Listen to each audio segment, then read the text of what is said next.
కృపా సహితముగా మీ హృదయములలో దేవుని గూర్చి గానము చేయుచు సమస్త విధములైన జ్ఞానముతో క్రీస్తు వాక్యము మీలో సమృద్ధిగా నివసింపనీయుడి. హల్లెలూయా. సో దేవుణ్ణి ఆరాధించడానికి, దేవుణ్ణి మహిమపరచడానికి మనము ఇక్కడ చక్కగా దేవుని వాక్యంలోంచి ఆయన ఏం మాట్లాడుతున్నాడంటే, భక్తుడు పౌలు గారు రాస్తూ అంటున్నాడు, సంగీతముతోనూ కీర్తనలతోనూ పద్యములతోనూ ఒకరికొకడు బోధించుచు మీ హృదయంలో గానము చేయండి. మీ హృదయంలో గానము చేస్తూ, ఏమని హృదయంలో గానము చేస్తూ అంటే దేవుణ్ణి ఆరాధించండి అని అంటున్నాడు.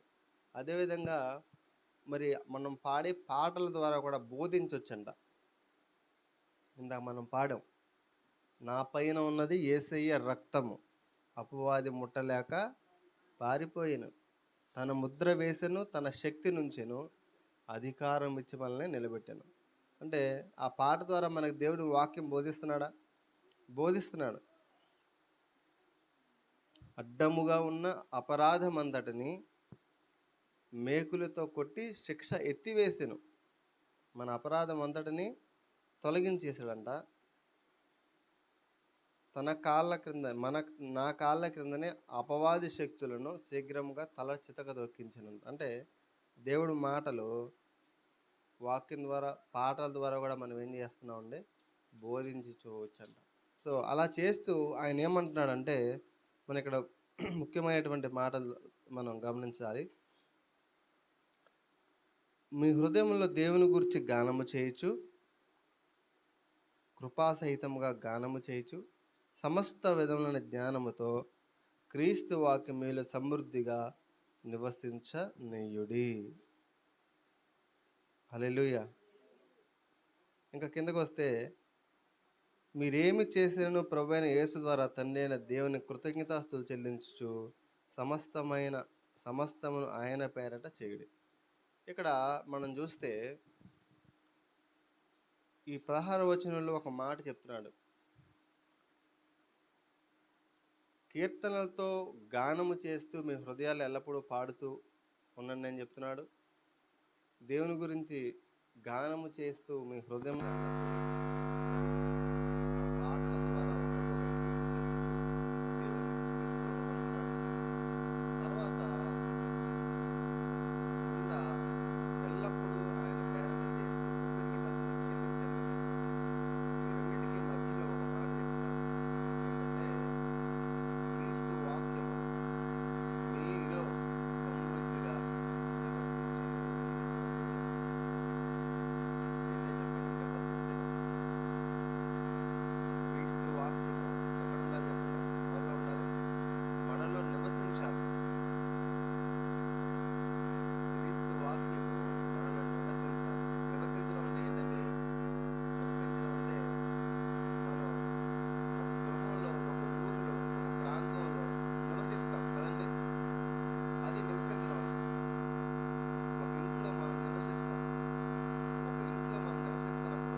చేసుకుంటాం, శుభ్రంగా ఉంచుకుంటాం.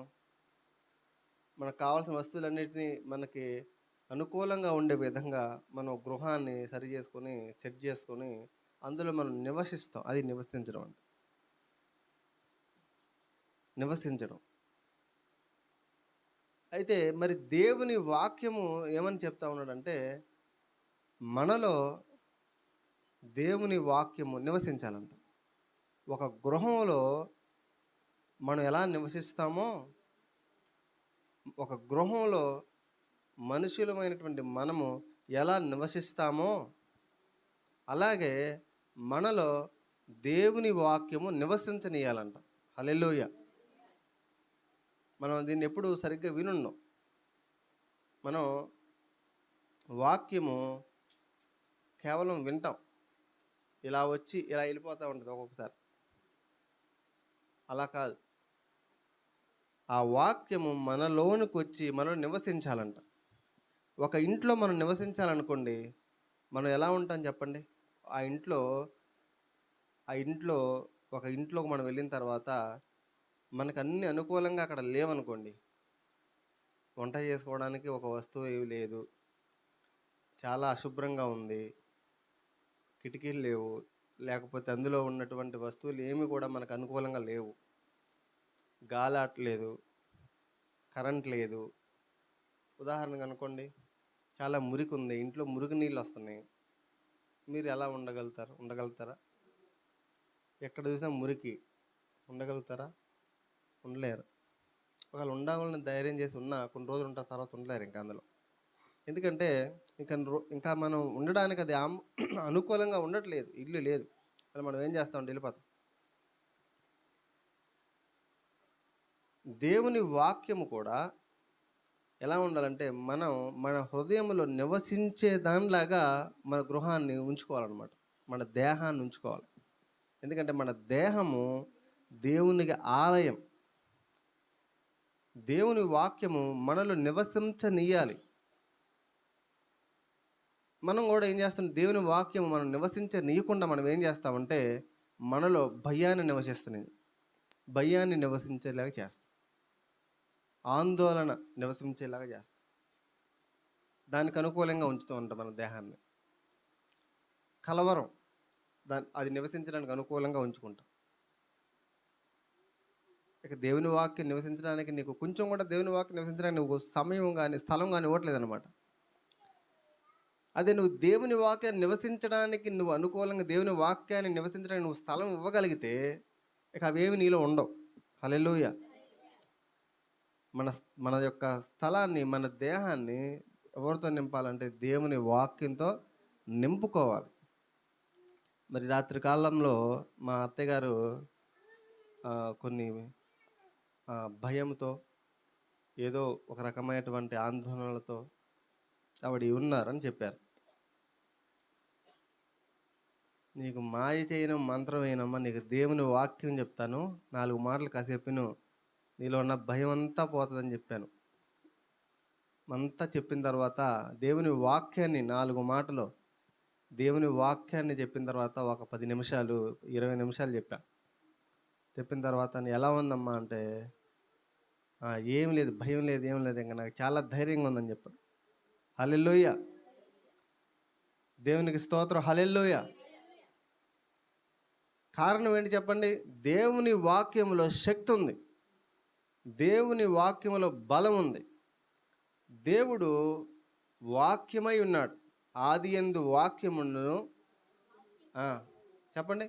ఆది యందు వాక్యముండెను, వాక్యము దేవుని యొద్దనెను, ఆ వాక్యమే దేవుడై ఉండెను. దేవునికి స్తోత్రం కలుగును గాక. ఆ వాక్యానికి, దేవుడై ఉన్నటువంటి ఆ వాక్యానికి, వాక్యం అంటే ఎవరు? దేవుడు. ఆ దేవునికి మన దేహము ఆలయముగా ఉండడానికి దేవుడు దీన్ని సృష్టించాడు. మనము ఆయనకి స్థలమునివ్వాలి. మన దేహములో ఏ మురికి ఉందో ఆ మురికిని తొలగించుకోవాలి, ఏ భయం ఉందో ఆ భయాన్ని తొలగించుకోవాలి. ఎవరో వచ్చి చెప్తారు నీలో చీకటి ఉందంట. చీకటి ఉంది, చీకటి లేనిది ఎక్కడ? చీకటి ఉంటే ఏం చేయాలి? బల్బు వేసి లైట్ వేసుకోవాలి, అవునా? వెంటనే చీకటి ఉందా, ఓకే, బైబిల్ది వాక్యం తీయగానే నీళ్ళు ఏమొస్తుంది చూడండి. ఒక వాక్యం చదువుతాను మీకు. 2 కొరింథీయులకు రాసిన పత్రిక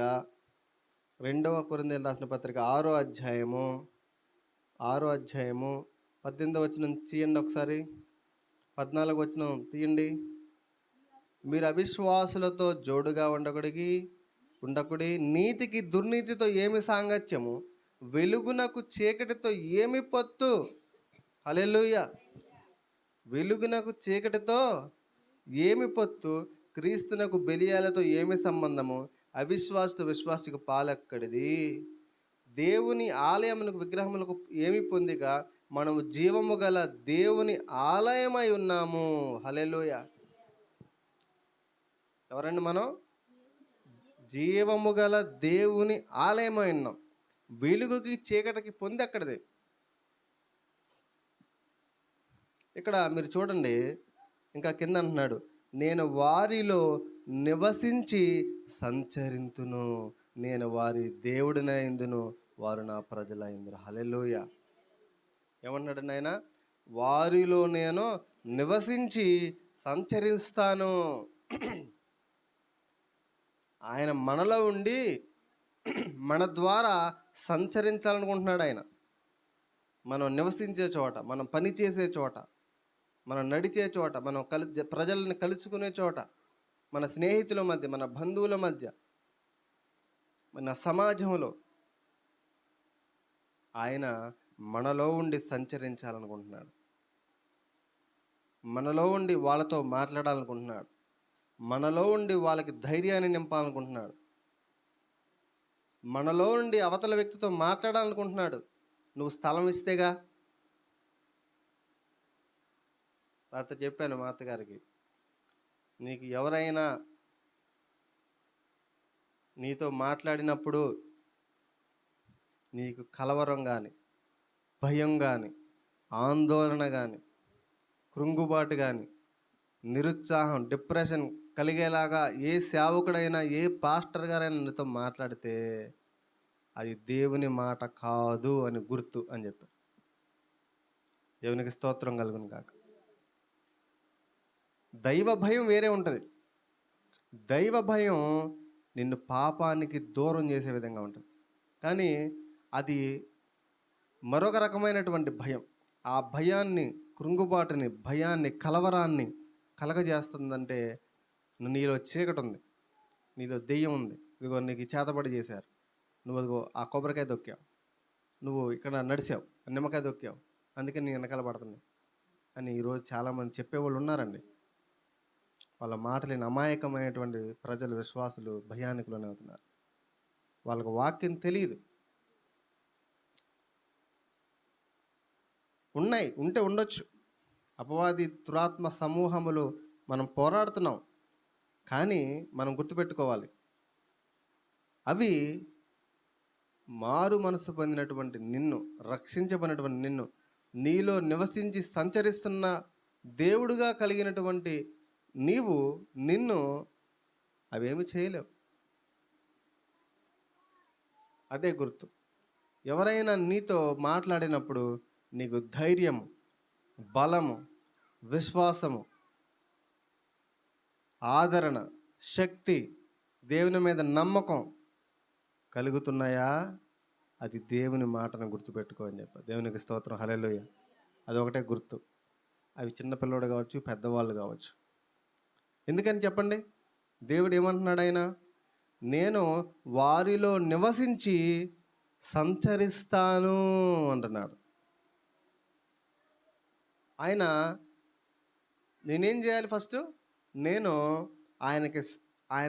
ఆయన నివసించడానికి, ఆయన వాక్యమై ఉన్నటువంటి దేవునికి నాలో ఆయన నివసించడానికి నేను నా దేహాన్ని ఆయనకి స్థలం ఇవ్వాలి.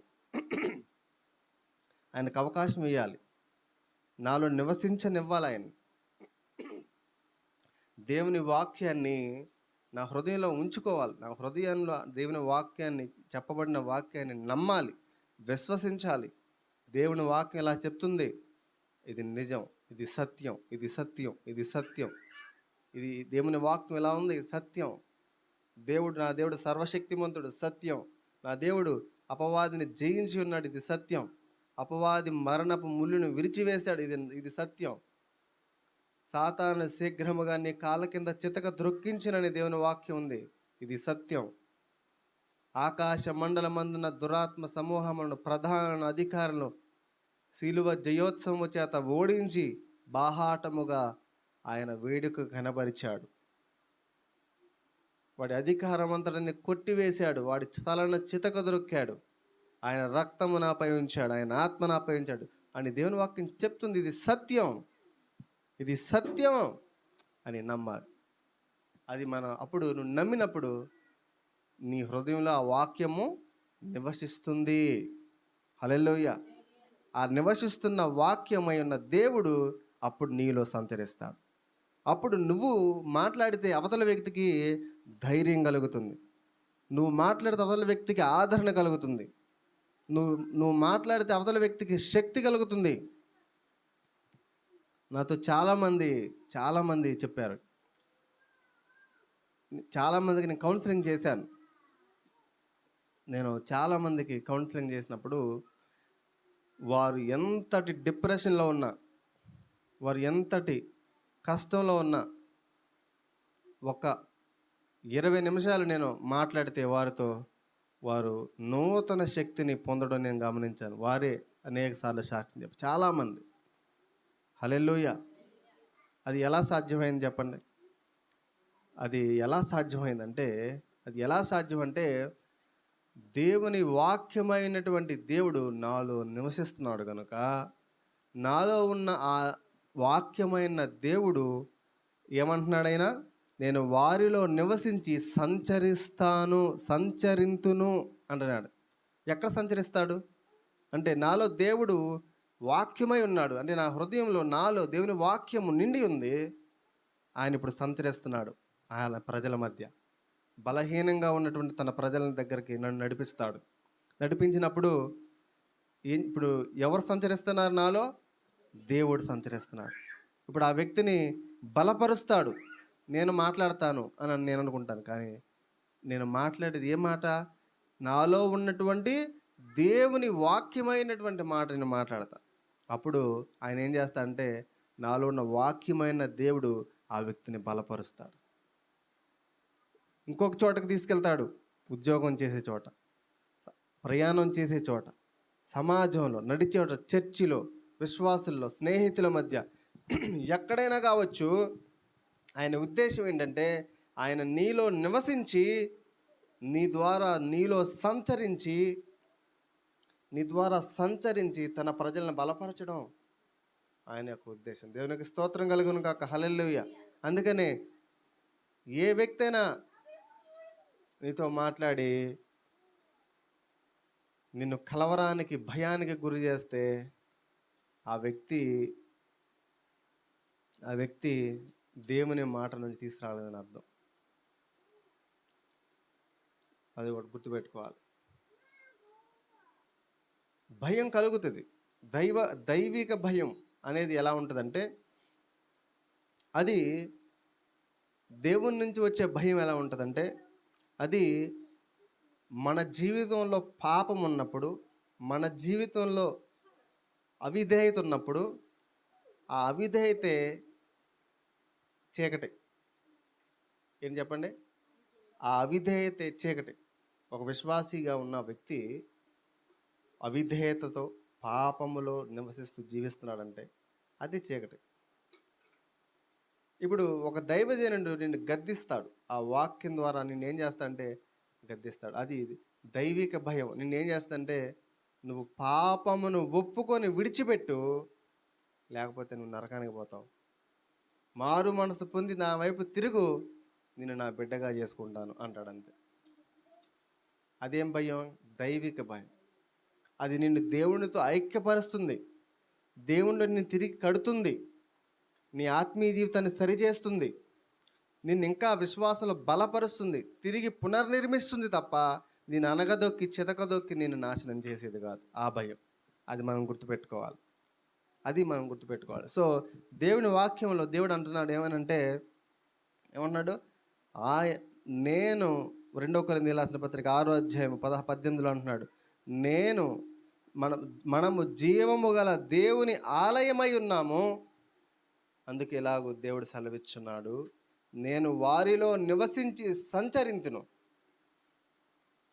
నేను వారి దేవుడనై ఇందును, వారు నా ప్రజలై ఇందురు. హల్లెలూయా. ఆయన మనలో నివసించి సంచరిస్తాడంట.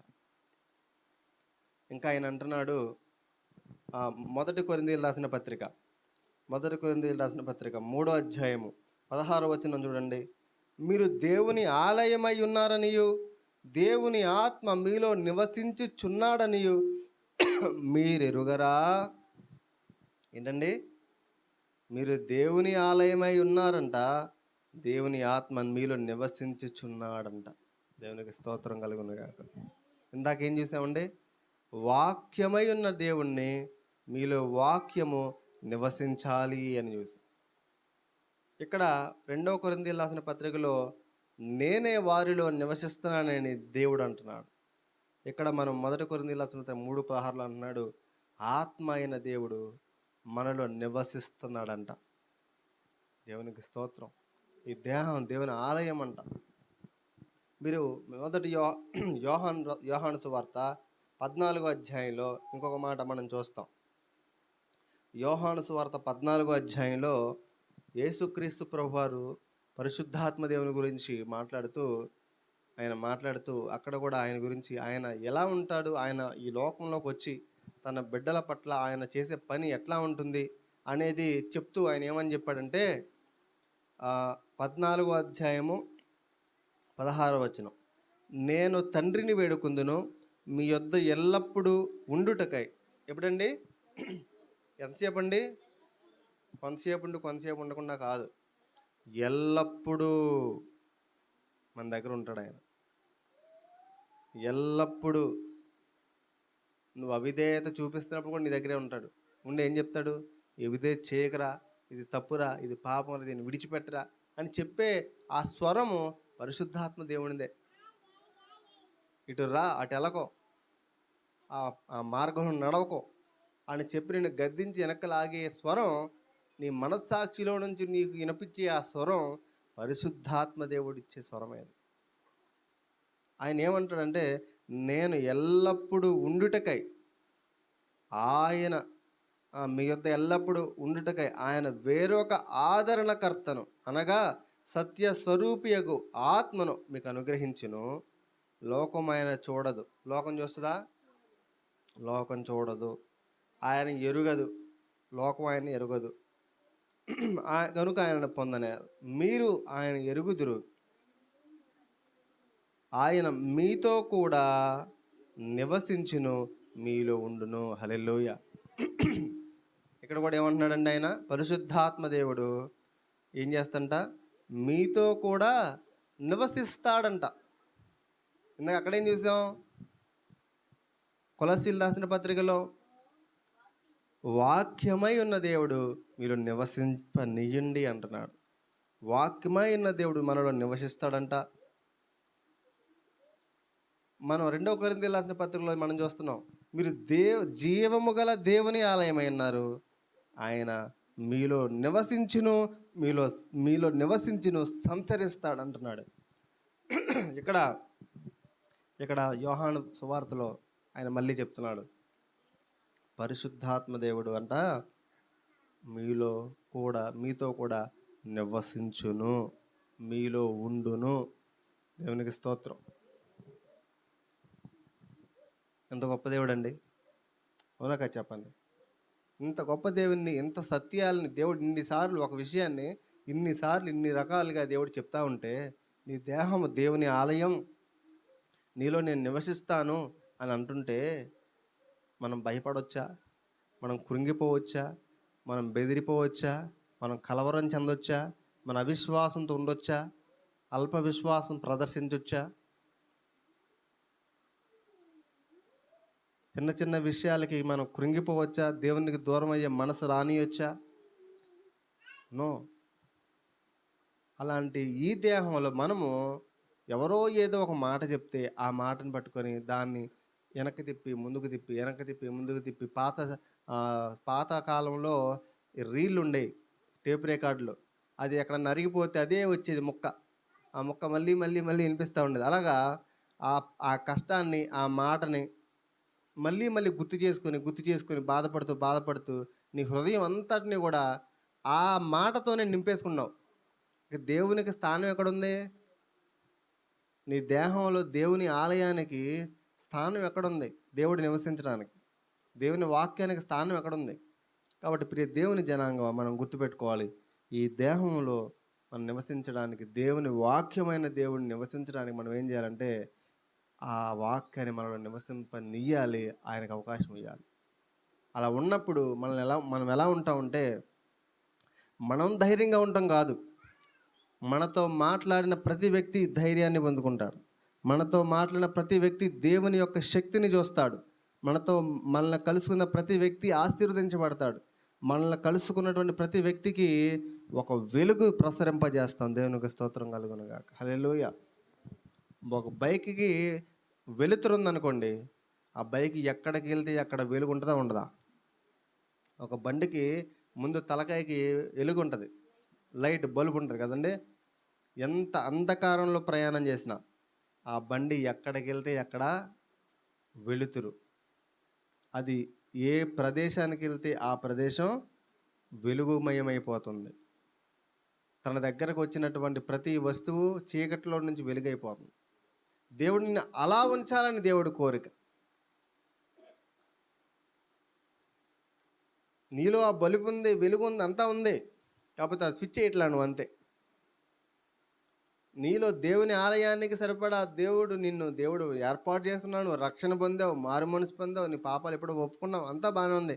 కానీ అసలు దేవుడు వాక్యమైన దేవుడు నీలో నివసిస్తాడన్న సంగతి నీకు తెలియకుండా నువ్వు ఏవో ఉన్నట్టు ఈ లోకంలో ఉన్న వాటి భయాలు, ఆందోళనలు, కలవరాలు అన్నీ తెచ్చి నీ నోట్లో పెట్టుకొని, మనసులో పెట్టుకొని దాన్ని ఆలోచిస్తున్నావు. దేవుని మర్చిపోయావు.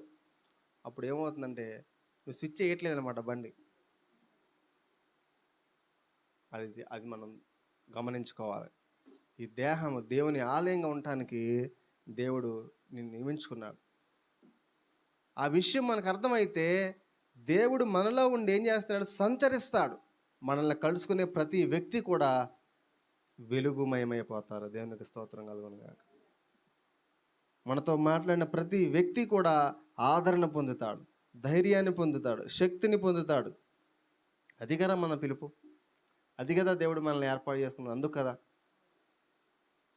దేవుని జనాంగమా, ఎంత ఆకాశమై ఇరిగి మన ముందు పడని మనం భయపడాల్సిన అవసరం లేదు. దావీదు అంటాడు, 10,000 మంది దండెత్తి నా మీదకి వచ్చి నేను భయపడినా అంటాడు. ఎలా వచ్చింది ధైర్యం? అంత ధైర్యం ఆయనకి? దేవుని వాక్యం ఆయన హృదయంలో నివసిస్తున్నాడు.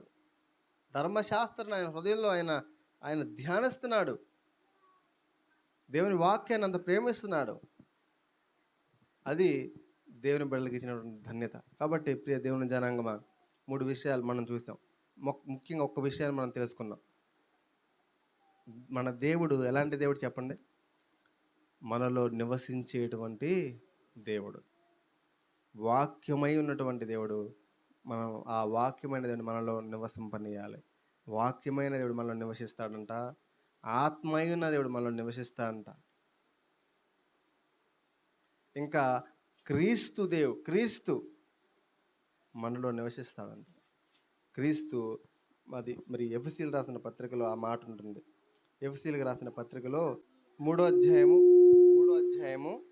15వ వచనం చదవమ్మా. 15వ వచనం. మీరు అంతరంగ పురుషుని యందు శక్తి కలిగి ఆయన ఆత్మ వలన బలపరచబడినట్లుగాను క్రీస్తు మీ హృదయములలో విశ్వాసము ద్వారా నివసించున్నట్లుగాను. హల్లెలూయా. మీరు గమనించండి, ఇప్పుడు ఎవరండి నివసించేది? క్రీస్తు. ఇందాక మనం ఏం చూసాం? దేవుని వాక్యము మన హృదయంలో నివసించడాన్ని చూసాం. తర్వాత తండ్రి అయిన దేవుడు మీరు జీవము కలిగిన దేవుని ఆలయమై ఉన్నారని చెప్పి మాట్లాడుతూ, తండ్రి అయిన దేవుడు మరి పాత నిబంధనలో చెప్పినటువంటి ప్రవచనాన్ని ఎత్తి చూపిస్తున్నాడు. 2 కొరింథీయులకు రాసిన పత్రిక 6వ అధ్యాయంలో 18వ వచనంలో. అక్కడ తండ్రి అయిన దేవుడు గురించి ఆయన చెప్పిన మాట, అది అక్కడ రాయబడిన మాట. ఆ మాట, నేను వారిలో నివసిస్తాను అంటున్నాడు. ఇక్కడ ఎవరండి? తండ్రి అయిన దేవుడు. ఇక్కడ ఎవరండి? ఇక్కడ మనకి ఎఫెసీయులకు రాసిన పత్రికలో మనం చూస్తున్నటువంటి మాట ఏంటి? క్రీస్తు మన హృదయంలో నివసిస్తాడని మాట్లాడుతున్నాడు. యోహాను సువార్త 14వ అధ్యాయంలో మనం అక్కడ చూసింది ఎవరండి? మన హృదయంలో నివసించేది పరిశుద్ధాత్మ దేవుడు. అంటే తండ్రి, కుమారుడు, పరిశుద్ధాత్మ దేవుడు, వాక్యమై ఉన్న క్రీస్తు. ఇక త్రిత్వం మనం చూస్తున్నాం, త్రిత్వ దైవాన్ని మనం చూస్తున్నాం, త్రియేక దైవాన్ని.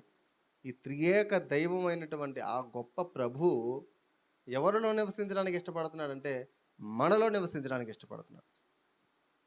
ఇది మన గొప్ప ధన్యత. కాబట్టి అంత గొప్ప ధన్యత మనకి ఇవ్వడానికి మనకి ఎటువంటి అర్హత, యోగ్యత లేదు. కానీ మనల్ని ఆయన ప్రేమించాడు. ఆయన మనల్ని ప్రేమించడాన్ని బట్టి, మనల్ని విమోచించిన దాన్ని బట్టి, మన కృప చూపించడాన్ని బట్టి ఆ గొప్ప భాగ్యాన్ని ఇచ్చాడు. కాబట్టి ఆయన అంతటి గొప్ప ధన్యత ఇచ్చినందుకు ఆయనకి ఏమిచ్చి మనం ఆయన రుణం తెచ్చుకోగలం? ఏమిచ్చి ఆయన రుణం తెచ్చుకోలేము. కానీ మన రక్షణ పాత్రను చేయబోని మన స్తుతి ఆరాధనను ఆయనకు సమర్పించి ఆయన్ని ఆరాధిద్దాం.